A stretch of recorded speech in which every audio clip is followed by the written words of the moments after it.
Rin, hi, how much you should make today? 407. And how old are you? 22 years old. And how much you make today? Oh, today I just made 800 ringgit. And how old are you? I'm 22 this year. 22 years old. Hey Nas, Hey, what's up? how much you make today? I made around 900. 900 again. How old are you? I'm 25. 25. Hai guys, so hari ni saya nak ajar korang satu trik mudah supaya korang tak perlu lagi pinjam duit orang. Hai, boleh tak keluarkan telefon, lepas tu klik link dekat bawah video ni and tambah customer service. Ada duit masuk dah. Awak ada kasi saya duit tu. Hai, cuba keluarkan telefon, klik link dekat bawah ni and tambah customer service. Hai, tak ada charge tersembunyi ke?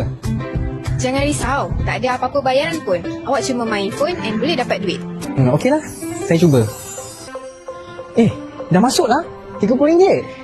Boleh tahan kan? Senang je nak buat duit sekarang. So, kalau sekarang korang masih hidup dengan meminjam duit orang atau bergantung pada kad kredit, cepat-cepat klik link dekat bawah ni and tambah customer service kami.